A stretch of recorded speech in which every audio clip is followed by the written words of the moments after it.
And welcome back to redheart.com as well as the Crochet Crowd. I'm your host Mikey, and in today's tutorial we're going to be doing a three-dimensional dahlia.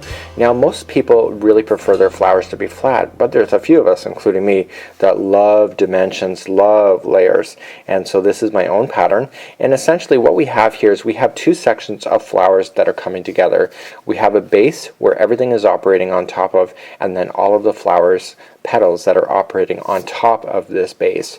In today's tutorial I'm going to take you through step by step, because once you understand how to put this together, this flower can be made in virtually any size. And when I mean any size, I mean any size. If you want a smaller version of this, you can make it so that it's not so round, but if you'd even like it to be pillow size or even Afghan size, if you're that ambitious, you can also do that as well, as long as you understand the principles of growing a circle.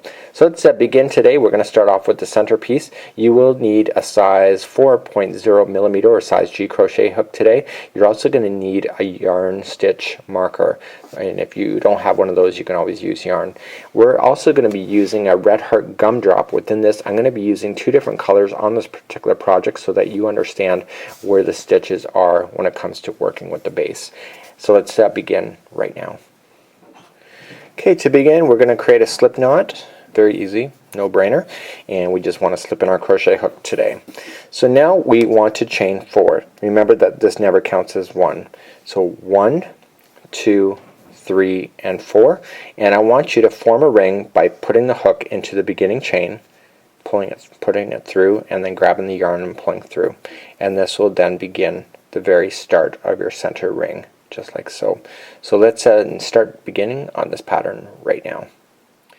To begin, we're going to chain 1, so just very easy, and we're going to single crochet yourself 8 times around the center of this ring. So just going right into the ring, and we're going to single crochet. Okay, so that was 1, 2, 3, this is 4, 5, 6, 7, and 8. Now that I've counted out loud, what I want you to do is either get a piece of yarn and slip it through the last section. So this is where the loop is coming up into the hook. Just come right in there and just slip in a marker. And this marker here is by Susan Bates, just so you're aware. So let's begin our next part of this pattern. To keep this pattern in alignment, all you just need to do is count the number of stitches. So you can see here this green one is sitting up properly, so I'm going to count 1, 2, 3, 4, 5, 6, 7, and this marker should be sitting in the 8th one, which it is. So that means that when we start, we have to start off with this green one here. And what I want you to do is come into the back loop only. So right now, when you go into both, that's classified as a stitch. If I go into just one of them, which is the closest one to me, that is the front loop. And if I go into the one that's in behind, that's classified as the back loop. So I want you to single crochet into the back loop twice only. Okay, and so now we're going to be doing the back loops for the entire revolutions of this. And so put in 2 single crochets into every back loop going around until you hit to that stitch marker.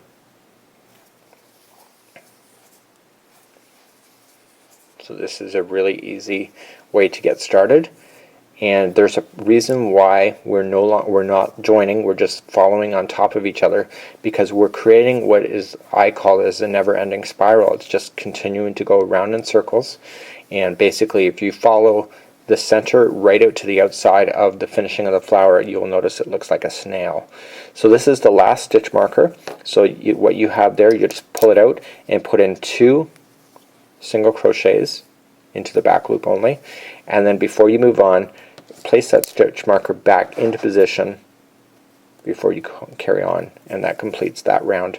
And you can see now that we're started off and starting to do a spiral. Okay, moving along to our next round, we immediately start into the very first one here, and we're going to put 2 single crochets into the back loop only. So carry on with your back loops. So there's 2 in that one. The next one is going to be by itself, so just in the back loop for 1 single crochet. Okay, the next one is going to be 2. So what we're doing here is we're alternating every other one to have either 1 stitch or 2. This one is the 2. Okay, so the next one is 1. The next one will have 2. Okay, the next one is a 1. Next one is 2. And this is 1. And the next one is 2. So we want to keep our circles flat. So this is 1 and this is 2. So we got 1 and this is 2. We got 1 and this is 2. And if your math is right, when you end up back at the stitch marker, you should end up with 1 at the end. So that one is going to be 1, and place in the stitch marker once again, and that completes off this round, just like so. So there you have it. So I'll get you started, and this is a repeat pattern again. So the first one is going to get 2 single crochets to the back loop, and the next one is going to be by itself, so 1, and the next one is going to be by itself. So you have one that's going to have a double, and then the next 2 are going to be by themselves. So this one is a double, so there will be 2 single crochets into this one, and then the next 2 are by themselves. So continue that same configuration going all the way to the stitch marker, and we'll meet back up in just a moment and moving on to the next revolution. So let's move along to your next revolution, and this one here is a repeat pattern as well. This is your final revolution, just so that you're aware. And the first one is going to have 2 single crochets in, and then the next 3 are going to be by themselves. Make sure that stitch marker doesn't fall out. So we have 1 into the back loops, 2 and 3. So the next one is going to be by itself. There's going to be 2 in this one, so 1 and 2, and then the next 3 are by themselves, so 1, 2 and 3. So continue to do that all the way around to the stitch marker, and at that point you can either fasten off if you want to change colors, or which I'm going to do so that it's easier for you to see, but you can also keep your flower colors the same as well. So continue that same pattern going all the way around. We'll meet back up in just a moment. So I'm now all the way back around, and all I'm just going to do now is just pull it through. Instead of finalizing the first one on the back loop, I'm just going to pull it through, and I'm going to fasten off my yarn at this point, like so. And so to do that, I've already cut my string just now, and I'm just going to grab the string, pull a loop through, and then pull it completely through. And I will do a better job of hiding this afterward. You can pull at the stitch marker. So even if your circle is not perfect, or you've kind of miscounted at any point, it doesn't really matter for this, because what we're looking for is actually these little stitches that you can see in the front. So let's begin, and we're going to start off with doing the petals next. I'm going to do a few petals for you, because once you see how to do it, it's so mindless, it's not even funny. So let's begin our first one now. So let's start our petals. I'm going to create a slip knot to begin, and this slip knot will be well hidden underneath. And what I want to do now is that I want to grab the project up, and I want to go to the very first stitch. Now on the outside here, you will notice that there's 2 stitches here. Okay, there's 2 strings, which equals 1 stitch, but again, it's the front and the back. So what we want to do is that we want to get the stitches that are sitting up. See these, how they're sitting up? Those are the ones that we want to play in all the way around. If you were to follow this in a complete circle, you will spiral all the way back to the very beginning, to where we started in the middle, which is exactly what we're looking for. So when you slip in your hook the first time, you just need to go into one of the strings that's on the front side, and then just grab your yarn and pull it through.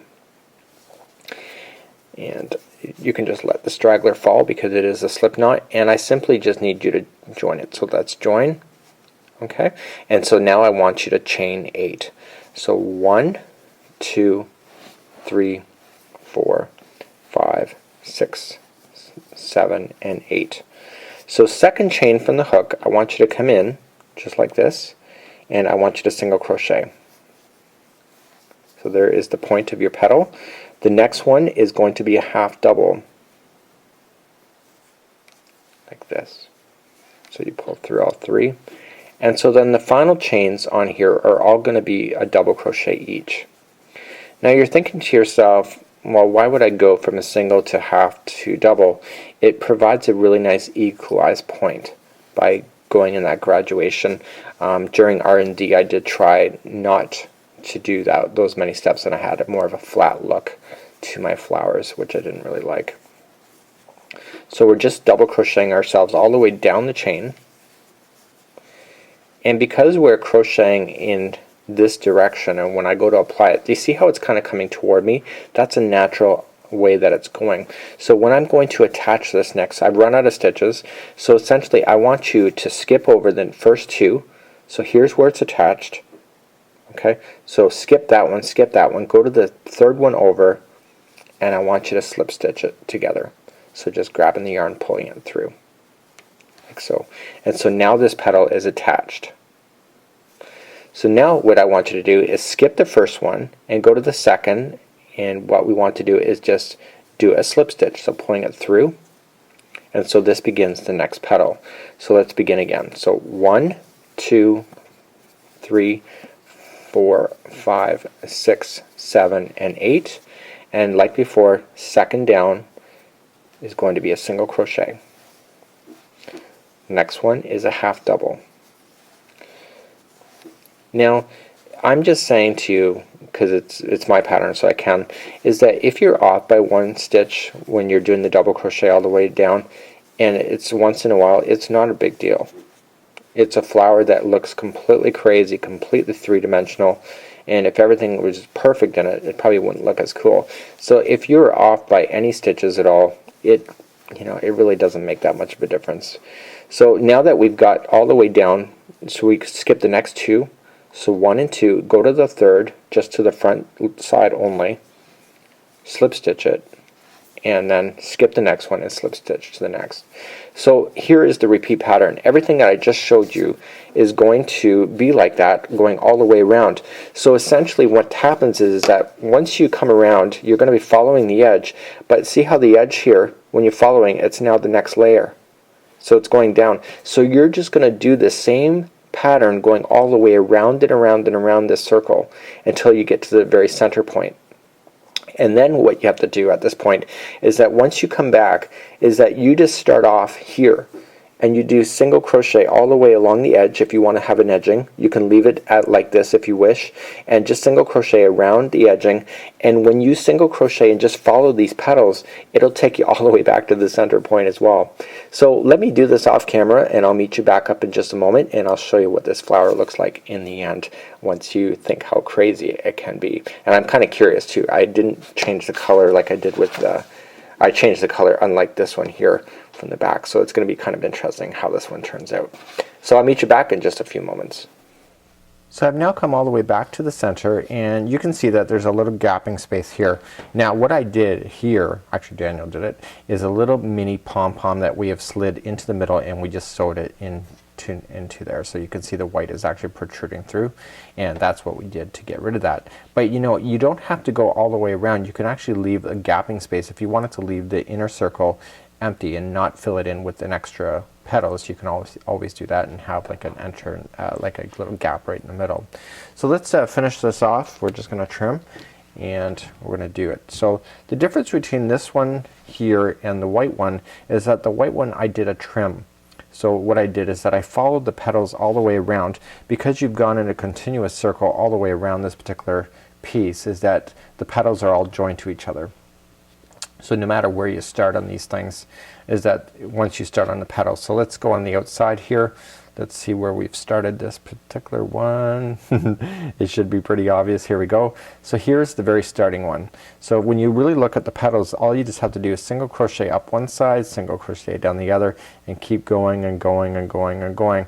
And once you do this, because you've gone in a spiral here, see these ones here are now joined on the other side. You see that? So you just have to go all the way continuously around. You can play with your colors and make them really exciting and a lot of fun by doing this. And so this would be how you would create the dahlia. So that's it for today. If you want to finish off your dahlias and make some nice trimming around your petals, you can do so. If not, you can always go with this. You can see that it did change the color, but it really didn't make too much of a difference on the outside for being able to see that. So that is a great indication as well. So on behalf of redheart.com as well as the Crochet Crowd, thank you so much for joining me, and until next time, we'll see you.